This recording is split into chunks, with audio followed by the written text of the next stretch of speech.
to the national team. We don't hear a lot of that in the women's game, so exposure level is key. And again, we need not to make the men's side stars before they're really stars from a marketing standpoint. They need to be the actual player too. Mm-hmm. Well, I'm going to ask you this and put you on the spot, but is there any candidate that you could see or you could throw your support behind, or something that you do like, not necessarily throw your support, but other aspects of other individuals' platforms that you do appreciate, or you could say, yes, I like that?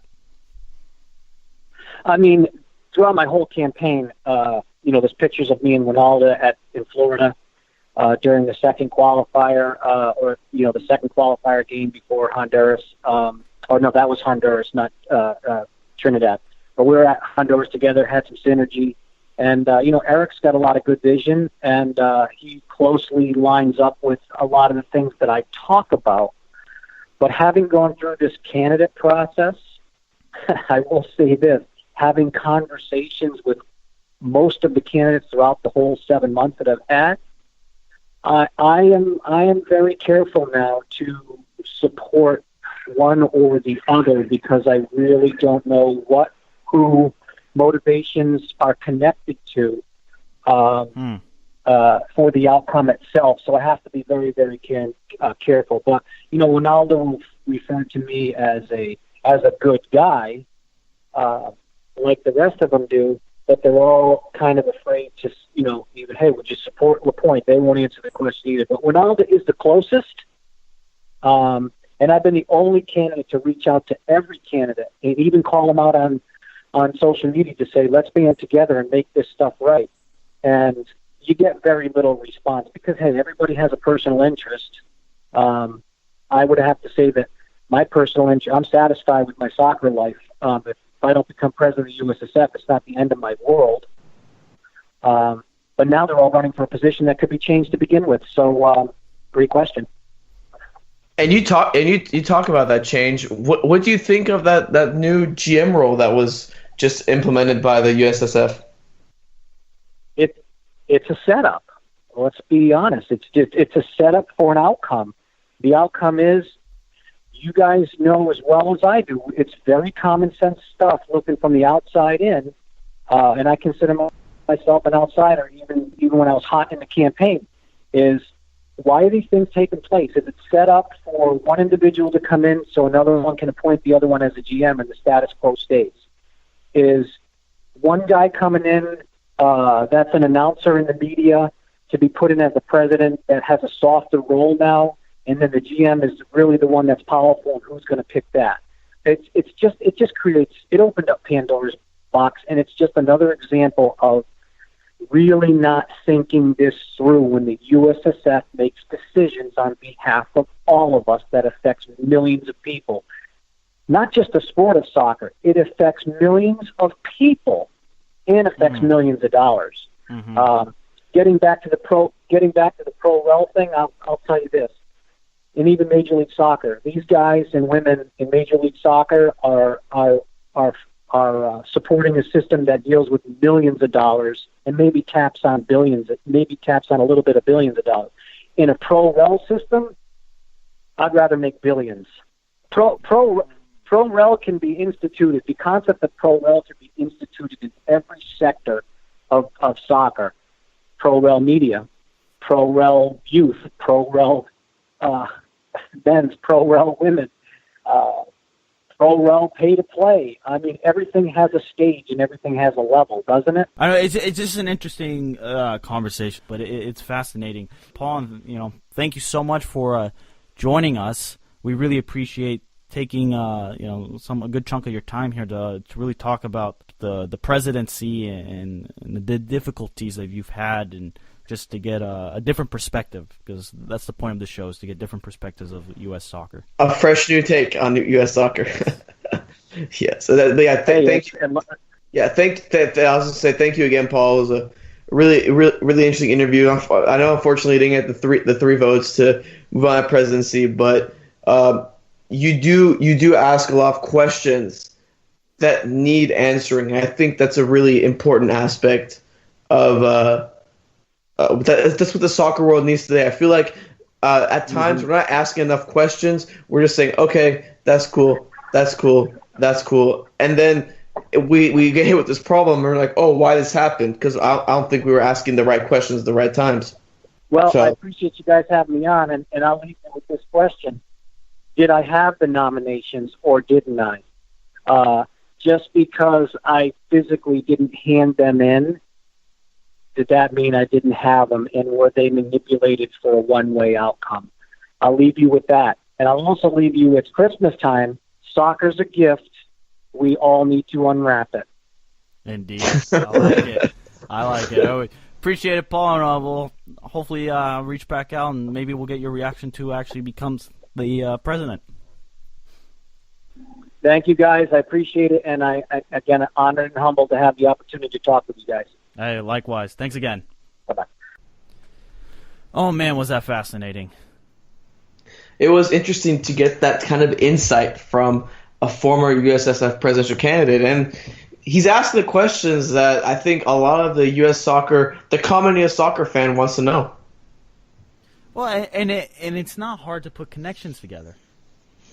It really isn't, and it's getting interesting as time goes on. You start seeing more and more of these connections of sorts, and it's interesting. On a personal level, I'm actually very appalled that Hope Solo got past the background check. Because of the domestic issue? The domestic abuse issue, and also the issues she's had in the past. It kind of seems like her quote-unquote stardom superseded her legal issues, which, I mean, it's kind of mind-boggling that a potential USSF candidate has a domestic abuse, and if I remember correctly, her husband was drunk and took the team van. If I'm wrong, I'm sorry, but it was along those lines. And you sit there and you're like, wow, how is she getting approved by a background check? But like I said, I was talking to him off the mic, I don't think we'll see a change in U.S. soccer. I really don't. And Galati took a lot of the blame, and he actually did do wonders for this for the not national teams, but just for U.S. soccer, bringing this huge surplus, having all this cash. The growth of the leagues here in America, the growth of player talent, has been contributed, and should be applauded. The Galati should be applauded for that, but it was ultimately, I think, the rehiring of Bruce Arena was the downfall, because if we had gone to the World Cup, no one would mention this. I don't think any of this would have come to fruition. It is terrible to miss the World Cup, and I would trade a World Cup appearance for any of this. But at the same time, we're kind of seeing our issues in the U.S. soccer problem finally coming to light, which I think it's key. It's key to us growing as a soccer nation. We need to realize we do have problems in the development sector of this nation. We do have issues within how the lower leagues are set up and all that stuff. And we just have to realize that making the World Cup won't solve all of our problems. It just masks them. It's kind of like makeup, You have an ugly zit in your face, and you can mask it with some makeup, but it's still there. Yeah, no, it's a great analogy, and you think about it. What type of change are we going to see? And it's promotion relegation, but that's not going to happen overnight. A lot of people think that's going to solve a lot of issues. Will it? I don't know. The youth development, that's not going. None of this happens overnight. This is going to take years, and I just don't see it coming. I don't see change coming. I feel like. But regardless, sorry, Armand, but regardless of if change is coming or not, we should still have been at the World Cup. We still have talented players. We do. Christian Pulisic, Weston McKennie, Keaton Parks. And those three people might not different talent ranges, but they've somehow managed to get their way to the national team or get to Europe. Even Kellyn Acosta, somebody who was a homegrown, Josh Sargent. Josh Sargent. The kid off of Red Bulls, Tyler Adams, yeah. Jordan Morris. We do have this DeAndre Yedlin. Look at these players. They have come from different stories. We do have this talent, but and like I said before, in a country with so many people, I feel like we're like, as many people said, I feel like we're striking out. We're striking out, and some people have mentioned, oh, maybe we're focusing too much on the DAs or this or that. I mean, there's so many issues. Well, that are going on. We're going to sum up with this question, Armand. I'll let you answer. There's a radio host, very popular radio host up in Boston, Michael Felger. And Boston, when it comes to revolution on sports talk, it depends. Most of the time, it's nothing. But I guess there's a show. I'm not too sure if they have some sort of thing. But the games get played on the network that plays the Bruins, the Celtics, and the Patriots. So okay. the Revolution share this airspace with these other clubs. And because of the men's failure to qualify for the World Cup, he thinks soccer is dead. He thinks soccer was his up-and-coming thing, and now it's stopped. And I think he's completely wrong because he completely misses it. Because soccer is not going anywhere. In fact, the Premier League is only going to grow. And if Manchester United end up signing Christian Pulisic, which the rumors change every day left and right, but say a Premier club gets Christian Pulisic, damn right that Premier League club is going to become the most popular. Soccer is not going anywhere. In fact, it's probably going to pass baseball. And it probably already has in some sense. Wait till the people my age have kids. Soccer is not dead. I'll tell you that. The fact of the matter is MLS is not the most popular soccer league in this country. It'd have to be someone from abroad. Most people, the thing is, the casual fan, all they care about is the national team. It's true, and the casual fan, when the casual fan, all they care about is the national team, that's an issue. It's not dead, and it won't be, because 4 years from now, if the United States makes the World Cup, it'll be the same thing all over again. USA, USA. Everyone has that fake nationalistic pride when the time comes.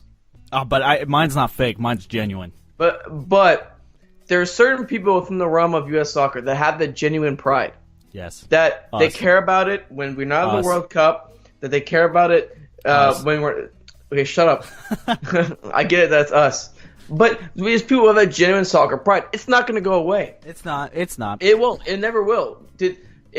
I would argue that U.S. is better than the U.S. soccer itself is in such a better shape than what it was in maybe 2002 when we made our greatest run in World Cup history in the Bruce Arena in Korea. So, is soccer going to die? Absolutely not. It's growing. Does it need a tweak? Absolutely. Well, listeners, we appreciate you listening to this here. I can't believe it's the end of 2017 already, Armand. We've had a wonderful time. Hope you guys have a very safe... It has been one hell of a journey, man. It has. We started this pod in July-ish. It was just an idea between me and Steven. Want to talk about that? We will... Yeah, we can. The music's still playing. Well, we will reloop the music. No, but we started this. Actually, it wasn't even July. This was May. We talked about the idea of it. Then we got the logo. We talked about the idea of coming together and creating a podcast. Because, I mean, as many of you may not know, Steven was a part of Balls and Boys. Soccer podcast. And I was an occasional host on there. And I am a big contributor I'm a contributor in the Dallas soccer community. And we decided, why don't we come together? Steven's a very good, cares about production and has a passion for soccer. I have a passion for soccer and the knowledge. We combine together, and we decided to focus on U.S. soccer because that's something that we care about, and that's something we feel like wasn't covered enough. Made it up in the Starbucks. Just in the Starbucks. Planned it out. Uncle Sam came to fruition, and now here we are. We started off with a bang, and we've continued strong. And I just wanted to thank you guys for this opportunity. We've had opportunities to interview people that I don't think any of us would have remotely even thought about back in May. We thought it'd be something smaller, but it's grown at a great rate, and people love it. People hate it. I don't really care. I'm just glad you guys listen, and I'm glad you guys put a little bit of merit in our opinions, because overall what we're trying to do is we're trying to provide something different for the casual soccer fan that doesn't really care that much about soccer, but kind of does. We want to provide something new and